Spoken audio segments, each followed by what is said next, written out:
അസ്സലാമലൈക്കും കൂട്ടുകാരെ. അപ്പോൾ ഞാൻ 3 ആഴ്ചകൾക്ക് മുമ്പ് ഞാനൊരു വീഡിയോ വെച്ചിട്ടുണ്ടായിരുന്നു. അതായത് ഞാൻ ഇൻക്യുബേറ്ററിൽ ഞാൻ 20 കോഴിമുട്ടകൾ ഞാൻ ഇൻക്യുബേറ്റിംഗ് വെച്ചിരിക്കുന്നത്. അപ്പോൾ ഇതിപ്പോൾ 3 ആഴ്ചകൾ കഴിഞ്ഞിരിക്കുന്നു. അപ്പോൾ 20 മുട്ടകളിൽ നിന്ന് 14 മുട്ടകൾ ഇപ്പോൾ വിരിഞ്ഞിരിക്കുന്നു. 6 മുട്ടകൾ 3 എണ്ണം വിരിയാനായിട്ട് പറ്റിയില്ല. 3 എണ്ണം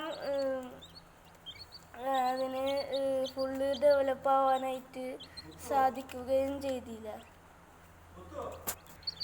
അപ്പോൾ 3 കുഞ്ഞുങ്ങൾക്ക് ഫുള്ള് 3 മുട്ടകൾ അതിന് ഫുള്ള് ഡെവലപ്പ് ആവാനായിട്ട് സാധിച്ചില്ല.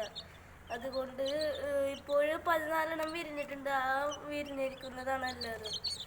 ഓരോ സമയത്തായിരിക്കും വിരിയുക. ഞങ്ങൾക്ക് ഇപ്പോൾ കിട്ടിയിരിക്കുന്നത് 6 കറുത്ത കോഴികളും പിന്നെ 7 വെളുത്ത കോഴിക്കുഞ്ഞുങ്ങളും പിന്നെ ഒരു ബ്രൗണ്. അപ്പോൾ ഇപ്പോഴെല്ലാ കോഴിക്കുഞ്ഞുങ്ങളും ഇപ്പോൾ ഉഷാറായിട്ട് എല്ലാതും ഉഷാറായിരിക്കുന്നത്.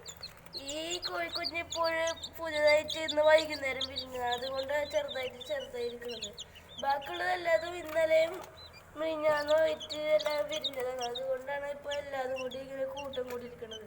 ഞങ്ങളിപ്പോൾ ഭക്ഷണമായിട്ട് കൊടുക്കുന്നത് ഓട്സ് പൊടിച്ചിട്ടുള്ളതാണിത്.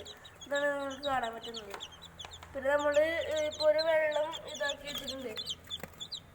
പിന്നെ നമ്മൾ മുട്ട വിരിയിപ്പിച്ച് കഴിഞ്ഞാൽ എന്നാലും കുറച്ച് നേരത്തേക്ക് നമുക്ക് ബൾബിൽ കുറച്ച് ചൂട് കൊള്ളണം. കൂടാതെ ഒരു കാര്യം പറയാൻ മറന്നുപോയി, ഈറ്റങ്ങൾ നല്ല സൗണ്ട് ഉണ്ടാക്കും. അതുകൊണ്ട് അത്രയധികം ഡിസ്റ്റർബൻസ് വരാത്ത ഒരു സ്ഥലത്താണ് വെക്കേണ്ടത്.